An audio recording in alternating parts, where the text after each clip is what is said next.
brought to you by Palvi Agrico. आता शेतीसाठी जे काही लागणार ते घरपोच मिळणार, तेही मोबाईलच्या एका क्लिकवर।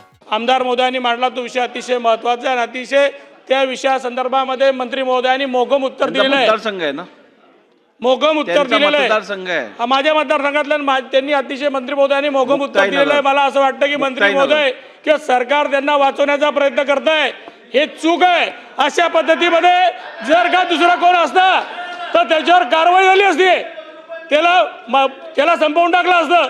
इतक्या मोठ्या प्रमाणामध्ये असं झाल्यानंतरही अशा पद्धती सॉफ्ट कॉर्नर करणे हे चूक आहे। या पद्धतीमध्ये हा चुकीचा विषय मंत्री महोदय, आणि अशा पद्धतीत जर होणार असेल तर समाजाचं किंवा समाजाच्या एका मोठ्या वृत्तीचं आपल्याकडे दुर्लक्ष होईल की सरकार व्यवस्थित काम करत नाहीये। सरकारमध्ये दररोज आपल्यावर समोर जे आक्रमण करत असतात, हे झालं ते झालं ते झालं, आणि त्यांनी कोट्यावधी रुपयाचा घोटाळा केलेला आहे। ऐका सर, ते तुम्ही जरा सोडत नाही। तुम्ही 136 कोटी रुपये दंड झालेला आहे, तरी पण शासन काही करत नाही। ठीक आहे, मंत्री महोदयांनी समाधानकारक उत्तर दिलेलं आहे, शासन योग्य कारवाई करणार आहे। चला, हा सभागृहात आता अध्यक्ष महाराज, सभागृहात नवीन विषय सुरू झालेला हा कुठल्या ह्याच्यात आहे मला कळला नाही। हा जळगावच्या जिल्ह्यातला काही वेगळा प्रश्न तर इथं नाही आहे, पण आपण चर्चेला आणला तो अध्यक्ष महाराज।